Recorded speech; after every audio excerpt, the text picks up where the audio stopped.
샬롬, 우리 주님께서 여러분의 평화가 되시기를 바랍니다. 오늘은 에베소서 6장 14절로 17절까지의 말씀을 중심으로 해서 평안의 복음이 준비한 것으로 신을 신고 라고 하는 제목으로 함께 말씀을 나누려고 합니다.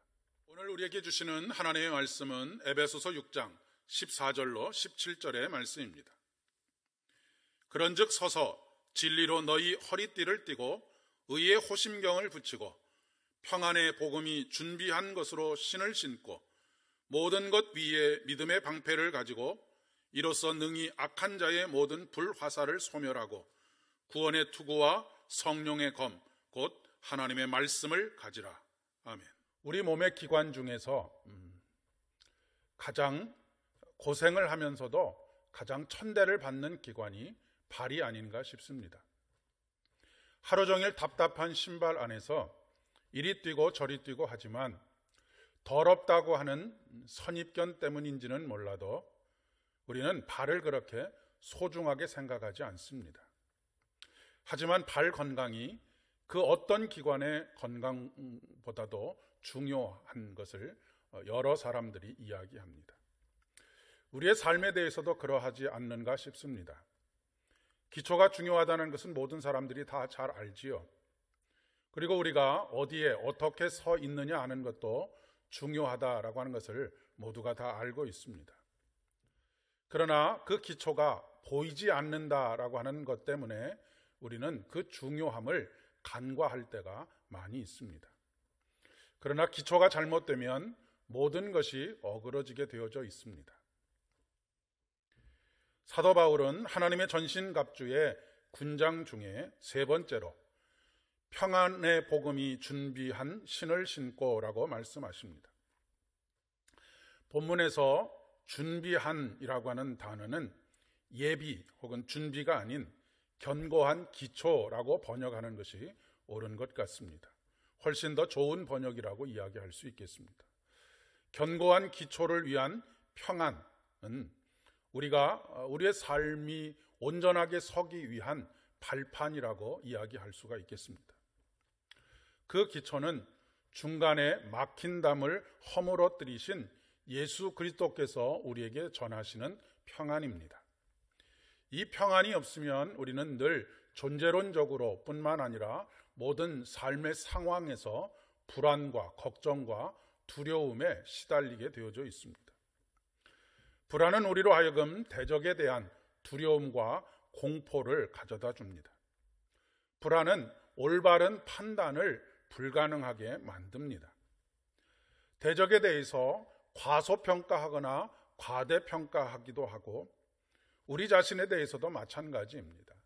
우리 자신에 대해서 과신하거나 아니면 지나치게 자기 비하를 하는 경우들이 많이 생기게 됩니다. 그리고 결국 이것이 싸움의 성패를 좌우하게 되지요. 아무리 많은 그리고 아무리 좋은 무기들을 가지고 있다 할지라도 이 기초가 튼튼하지 못하면 마음의 평안을 누리지 못하고 늘 불안하게 되면 모든 것들이 다 어그러지게 된다는 말씀입니다. 그리스도인의 삶은 꽃길만 걷는 것이 아닙니다. 철로 역정의 내용에서도 보듯이 수많은 우여곡절이 있는 것이 믿음의 여정입니다. 때문에 견고한 기초를 위한 평안으로 신을 신는 것이 중요하지요. 그 평안이 우리의 발걸음을 지켜줄 것입니다. 하나님은 내가 아직 연약할 때에 사랑하셨고 내가 아직 죄인 되었을 때에 십자가를 통해서 하나님의 사랑을 확증해 주셨습니다. 우리 주님께서 말씀하십니다. 아무것도 염려하지 말고 모든 일에 기도와 간구로 너희 구할 것을 감사함으로 하나님께 아뢰라. 그리하면 모든 지각에 뛰어난 하나님의 평강이 그리스도 예수 안에서 너희 마음과 생각을 지키시리라 라고 말씀하십니다. 모든 지각에 뛰어난 하나님의 평강이 존재론적으로 불안과 두려움과 공포에 사로잡혀서 살아갈 수밖에 없는 우리들의 마음과 생각을 지켜주신다라고 하는 말씀입니다. 우리 주님께서 주시는 평안은 환난을 이기는 능력이 됩니다. 이것을 너희에게 이름은 너희로 내 안에서 평안을 누리게 하려 함이라. 세상에서는 너희가 환난을 당하나 담대하라. 내가 세상을 이기었노라 하시니라. 오늘도 우리 주님께서 주시는 평안으로 세상의 모든 문제 앞에서 주눅들지 않고 두려움의 마음을 빼앗기지 않고 당당하게 서는 여러분 되실 수 있기를 진심으로 축복합니다. 함께 기도하겠습니다. 하늘에는 영광, 땅에는 평화, 온누리의 평안을 이루시기 위해서 이 땅에 오신 주님, 중간에 막힌 담을 허물어 우리의 존재의 불안을 제거하시고 평안에 서게 하시니 감사합니다. 오늘도 그 평안이 우리의 마음과 생각을 주장하여 주시기를 간절히 소망합니다. 예수님의 이름으로 기도드립니다.